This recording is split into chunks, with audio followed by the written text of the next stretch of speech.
I remember as a fighter pilot looking up going, yeah, that looks easy. I think I could do that. So I show up to the Thunderbirds, right? Having flown this beautiful F-15E I showed you earlier in combat, thinking I'm experienced. I have every certification and qualification you could have. I've seen the Thunderbirds fly. This looks like something I could learn how to do. And then I immediately became humbled because I had to change everything I knew about flying planes. I had to change the fundamentals of how I flew aircraft. I always think it's funny when you go to a Thunderbird air show, the announcer says, watch now as these Thunderbird pilots demonstrate the maneuvers of every other fighter pilot in the Air Force. That is a lie. I'll tell you flat out, this kind of flying was not like anything I ever did in the Air Force. And it was difficult to change how I did things. I thought I had arrived with this level of experience. Now, we had a 4-month training program that was a syllabus, right? So it was crawl to walk to run, just like a lot of the organizations you work with. And the formation you see here on the left is the diamond formation. Everything I tried in the diamond formation, the different maneuvers, seemed to come along pretty nicely. But the formation on the right, that's called trail. And that was my Achilles heel. It is my opinion that the trail formation is where the Thunderbirds accept the highest level of risk. It's 4 aircraft stacked directly on top of each other, 3 feet between the top of the canopy and the aircraft above you, and 3 feet to the aircraft that's below you. If you look at the picture on the right, I'm actually 3rd down from the top, if you can see that. Don't have much of an out. And it didn't matter how many times I flew this, I never got comfortable. Now you could argue it's good that I never got comfortable. But as I went through that training season, I was very much struggling. I knew it, but I didn't want to say anything. I was one of the supposedly best pilots in the Air Force. I was experienced. I was at the height of my skills as a fighter pilot, and I was struggling. And that was hard for me. Changing, admitting that I needed help. And there was a specific maneuver called the trail to diamond roll, which I'm going to show you here in a second. And all you need to know about this is we're going to start in trail. We're all going to roll to the left and end up in the diamond formation. But for the number 3 position, you have to roll more, pull more, and power up more than anybody else in order to make it happen. Now, I'm a few weeks from the end of this 4-month training season, and I still can't get this maneuver done. We're supposed to fly with 3 feet separation, but this is going to be a video of me struggling immensely, getting out of position by 15 to 20 feet. So here's me flailing. I hope you enjoy.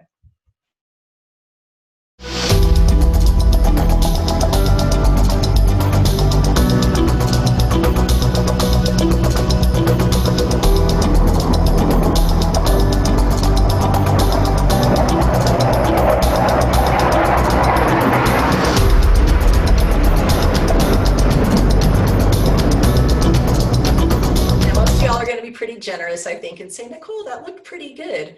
But the fact of the matter is I was 5 times out of position where I was supposed to be. That was like a D+ effort. Yes, it was safe, but it wasn't up to standard. It wasn't meeting the syllabus. I knew that. Everyone knew that. And here I am, just a few weeks away to going on my very first air show, an experienced fighter pilot.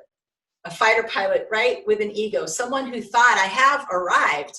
How is it happening to me that I can't change the way I fly to learn how to do this one maneuver? And I remember landing from this very sortie, going into the debrief with the other 5 pilots, and I finally looked around, and it took everything I had to set my ego aside, and it hurt. But I looked around them and I said, guys, I need help. I need help. And those simple words, just 3 of them, were hard to say, but were necessary. But you know, in that moment, what happened? My team stopped. And for a couple of days, we did that maneuver over and over and over again until I got it right. Because it was the right thing to do by me as a teammate, and it was the right thing to do by our mission and our values and our contract to each other. And within a few days of massive repetition and everybody on the team being patient and waiting for me, I figured out the maneuver. This is the trail to diamond roll taken from inside of my jet. You can see my helmet reflection in the bottom right-hand corner of the screen. Keep in mind, the aircraft above you is actually 3 feet from the top of your canopy, and you have another aircraft that you can't see that's exactly 3 feet below you. Now, one of the reasons I never got comfortable with this maneuver is as we roll to the left, the aircraft above you is going to slide down and to the left. And at that moment, our wingtips could get as close as 18 inches. So enjoy.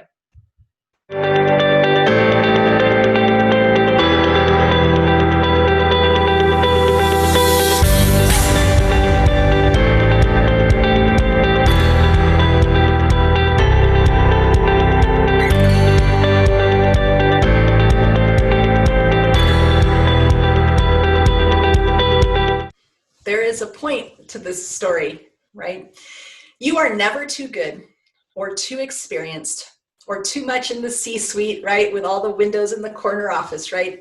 You are never too good to ask for help when you need it. And it is never beneath any of us to offer help, not with judgment and with shame, but out of caring and compassion to offer help to other people.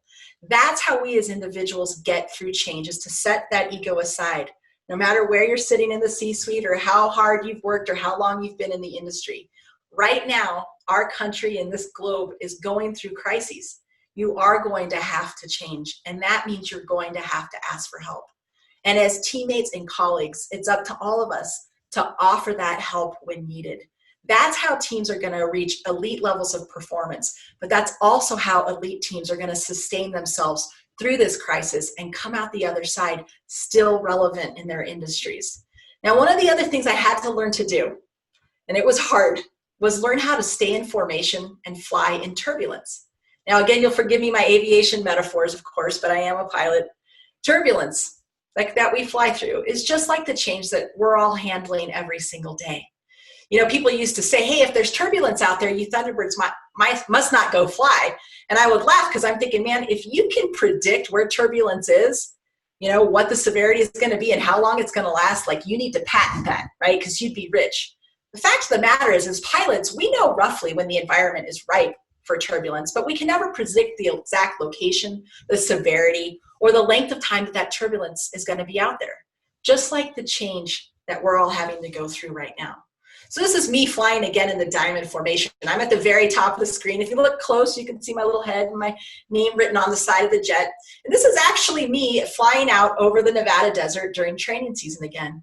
And I had told you I was comfortable in this diamond formation, and I was. Things were going well until one day we encountered turbulence for the very first time. And the second that I felt the jet interact with that turbulence, I instinctually gripped the stick harder. And with each bump, I tried to react and overreact to what was going on. The problem is when you're a pilot and you do that, each maneuver has to get bigger and bigger and bigger until you get into something called a PIO, or a pilot-induced oscillation.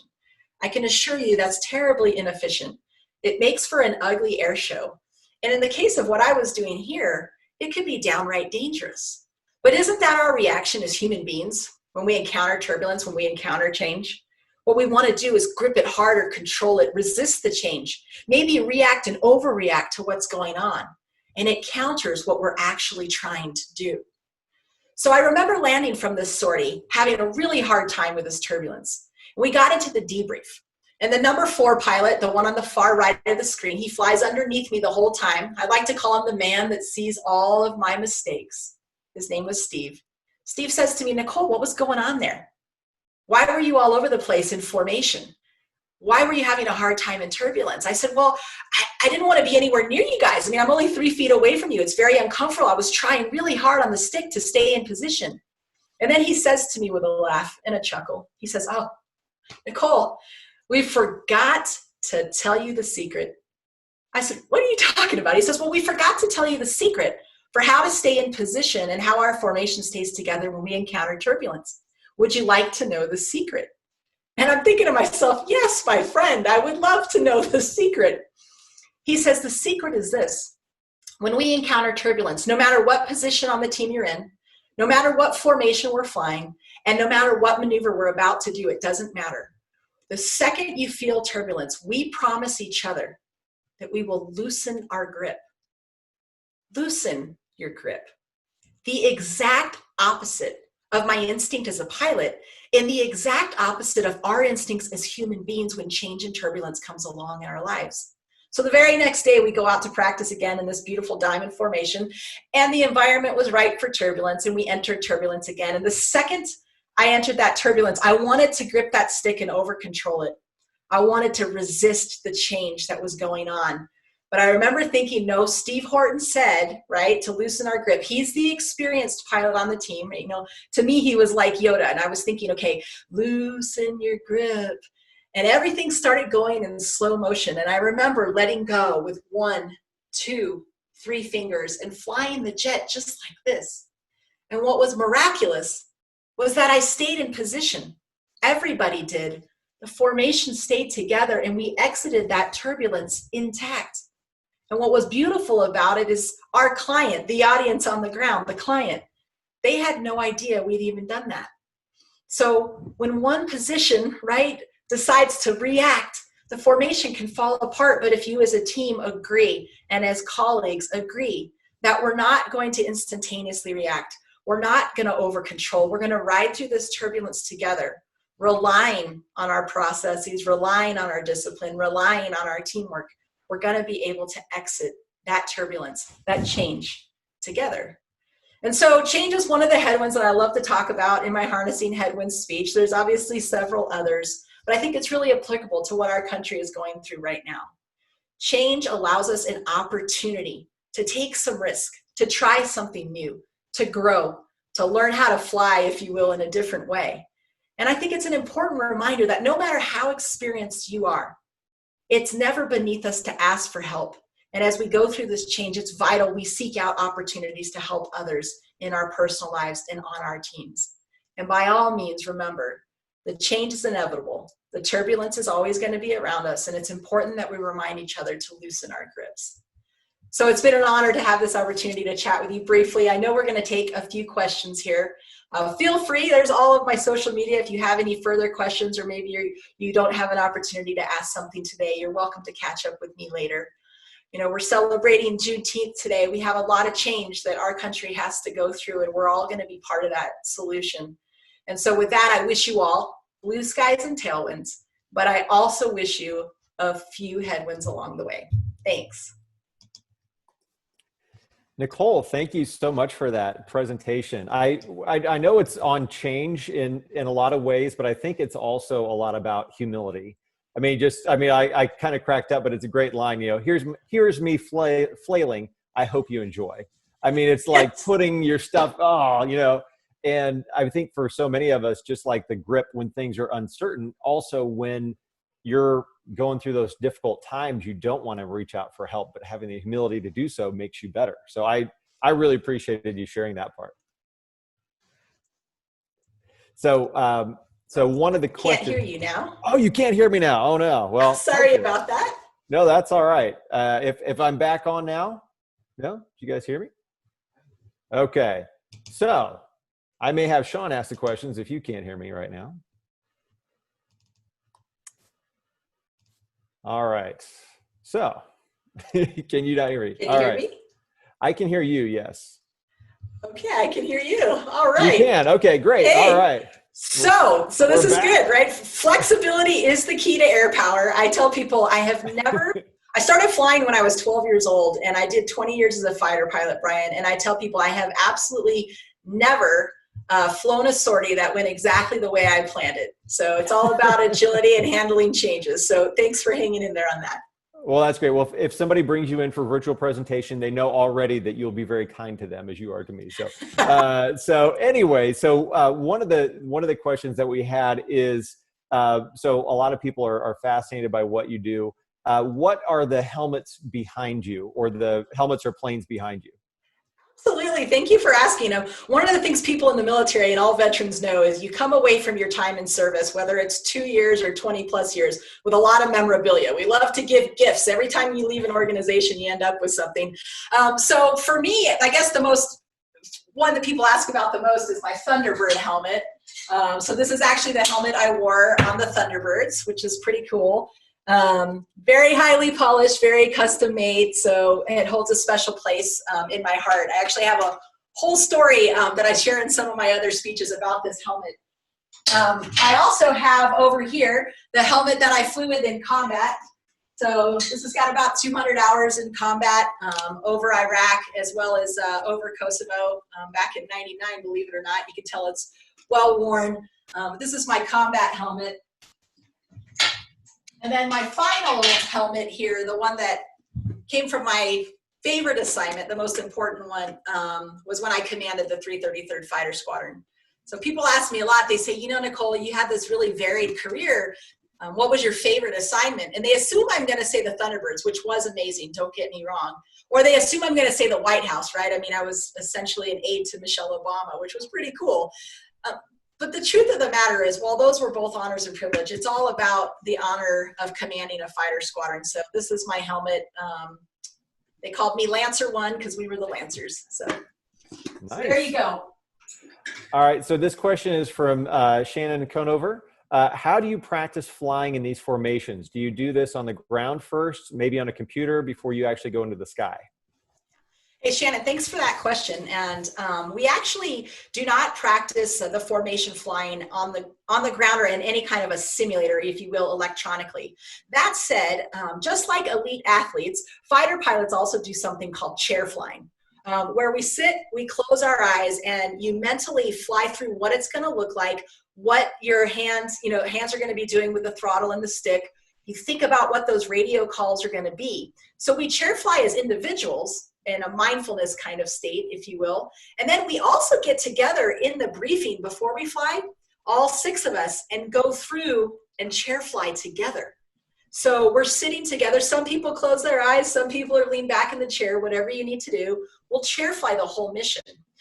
So nothing in the simulator as far as formation flying. That said, once we enter into the flying phase of training, we start out really high above the ground, just 2 planes very far apart from each other. And I will tell you, if you go out over the deserts of Nevada during training season, you wouldn't believe that this air show would ever come together. I mean, sometimes it looks like a chocolate mess. I'm not going to lie. And so we have these 2 planes. And as you do repetition, your proficiency gets better. Your confidence, not only in your own skills, but each other grows. And we'll bring those aircraft together. We'll start bringing them closer to the ground. And then we start one by one adding planes. And so it's a crawl to walk to run process over 4 months. All right, now this next one, knowing people from different parts of the service sounds like a setup. Are the Thunderbirds the Air Force equivalent of the Navy's Blue Angels? I think that's a great question. And yes, you can call them the equivalent of the U.S. Navy Blue Angels. We, of course, are the premier team. No, I'm kidding. Yes. So both the United States Navy as well as United States Air Force have an aerial demonstration team. On our Thunderbird Air Force team, we fly the F-16. In the Navy, they demonstrate the capabilities of the F-18 aircraft, which is amazing. Both teams are an honor and a privilege. Both teams do extraordinary work. Interestingly, the point of these teams when we go do these air shows is to represent the service that we're from, to recruit the next generation in, right? And then to retain the airmen, the sailors, and the Marines, obviously, that we currently have. You might find this interesting. My son is 10, and he could care less about the Thunderbirds. He is obsessed with the Navy Blue Angels. So literally every night at dinner, he's like, Mom, can we watch a Blue Angels air show? For Christmas, he says, Mom, can I get a Blue Angels sweatshirt? So kids are always there to keep us humble, but the Navy Blue Angels are absolutely extraordinary. My favorite team to watch actually happens to be the Canadian Snowbirds. So if you ever have an opportunity to see the Canadian Snowbirds fly, you're going to see this perfect combination of power and grace, and I just don't think anybody does it better than them. Wow, very cool, very cool. So next question from Joel Huff, and I think this is a part of your story that you didn't get into, but what helped you get through transitioning from flying to non-flying with the tick-borne illness? Yeah, thank you. Thank you for asking that, Joel. It's always good to talk to people about, I get asked a lot. They go, Nicole, you're on stage as a speaker now, right? You have this great career. Like, if your career was that good, why aren't you still in the Air Force? And I think that that's a very valid question. The fact of the matter is that I ended up with a pretty big systemic brain infection and body infection. I spent 9 months bedridden, had a hard time walking, talking, reading, and writing. I spent another year in rehab, and in that 2 years, the Air Force medically retired me. And to his point, that's a difficult thing, right? Overnight, I lost my identity as a fighter pilot, my career. I lost my means for providing for my family. And I had this moment, even today, I have a very hard time reading and writing and some other issues. So I'm thinking, who's going to hire me? What kind of job? I can't go to the airlines. Who am I without this uniform? And I can't read, I can't write, all this, I can't. And I gave myself like a 72-hour pity party. And then I said, that's not who you are, Nicole, right? That's not the fighter pilot mentality. And it hit me one day as I was sitting there feeling sorry for myself. These words came to my head. Yield to overcome. Yield to overcome is the mantra I used to get through this. And what that meant to me was, right, it's not about quitting or surrendering or giving up. It's about accepting what has happened. I had sat there for 3 days asking all of the wrong questions. What can't I do? What I needed to do was go, what is it that you can do? I can speak. I can still lead in a different way by sharing stories on stage. I still have opportunities. And so this yield to overcome mindset was what got me through in order to be very forward looking. And I do share that story actually in parts of my Harnessing Headwinds speech if the client wants it, and we can go into details about the tick-borne illness and what that was like. But at the end of the day, I just remind people that the runway behind you is always unusable. All you ever have is the runway that's in front of you. So thank you for that question. All right, and we're close to end of time, so we've got a couple more questions here. So one of the things that you had said previously, before we got on the air, was that you're happy to answer any kinds of questions. So one of them is, you've done a lot of in-person speeches, obviously. So Arlen Peters asks, talk about the virtual experience, the virtual talk experience, the pros and cons from that. Yeah, absolutely. It has been obviously a learning experience, I think, for our entire industry. I think that one of the things that from a speaker's perspective has been hard is, right, I'm in this room in my house and there's nobody in here. When you stand on stage and there's a live audience, you can feel the energy, you can see the body language. So one of the cons for me, right, is not having that kind of immediate feedback. But I think any cons are overcome by pros in the virtual space. And I honestly didn't expect this. And in fact, I gave a presentation yesterday and got a ton of feedback on this very issue. The beauty of a virtual presentation is that every single person watching thinks and feels like it's a one-on-one conversation. It's not just me standing on stage talking to 5,000 people. It's me having a one-on-one conversation with each and every individual that's there. And that you can convey emotion and connection through cyberspace. I wasn't sure how that would go, but you can, because I get the feedback afterwards. So this idea that it's an individualized experience, that it's almost tailored, that it's intimate, that is a pro that I didn't expect, that far outweighs any of the little cons. Great. All right. So this one's for Brian Palmer. I know you know him. Yes. He'll often spy a beautiful formation of clouds off in the distance and think about you or people in a fighter jet. So he would like to know which you feel is better, the F-16 you flew with the Thunderbirds or the F-15 you flew in combat? I get asked that question all the time, Brian. It's a lovely question. First of all, right, I'm just a gal that grew up I'm from Las Vegas. The fact that I got to fly two of the world's greatest fighters is amazing. I tell people plan A for my life didn't work out because I'm too short to be a showgirl. So I went with plan B. I became a fighter pilot. Now here's the thing to your question, Brian. The F-15E is my first love. I knew how to employ the F-15E as a machine, as a full weapon. I knew how to employ it in combat. I went to combat with my friends, back and forth safely. I knew that jet inside and out. It's my warhorse, right? The F-16, I only flew in air shows. I never fully appreciated all of the capabilities of the F-16 because I didn't learn to employ it as a weapon. Does that make sense? Mm-hmm. I didn't employ all of its capabilities. So and it's not a cop-out. It's impossible to compare right then because it's a little bit apples to oranges. That said, I'm always going to go with my first love. That's the plane I went to combat with. That's the plane of the squadron I commanded. And the F-15E Strike Yield community, that's my family. These are my guys in the picture up here. It'll always have my heart first. Great. All right. And so last one, you were here at our office and recorded our, the Beyond Speaking podcast in our studio here just before the movie came out. So, and we talked about it a little bit with some anticipation, but do you feel they got it right in their portrayal of you as Carol Danvers? Oh, it's funny. My kids do think I'm cool. And they say, Mom, did that story, did they write that about you? Not true. But that is actually, it's so funny. Just the day before yesterday, I watched it for like the 5th time, obviously with my children. It's beautiful to see movies these days showing what women are doing, contributing, obviously in the military, fulfilling these kinds of combat roles. It is important for young kids growing up to say, hey, that's in the art of the possible. An extraordinary movie. I'm looking forward to Top Gun 2 like everybody else. And I'm excited to say they're going to show that women are fighter pilots too, and that this is something young gals can absolutely aspire to. So I'm not as cool as Carol Danvers. Very cool. Very cool. Well, thank you so much for coming on. Thank you for joining us, and thanks for sharing your story. Thanks for having me, Brian. I really appreciate it. And I hope everyone has a wonderful weekend. Thank you. All right. So for next week, for Premier's Free Virtual Friday, Clint Pulver will speak on creating possibilities in times of crisis. You can actually go to premierspeakers.com/free right now to sign up and register.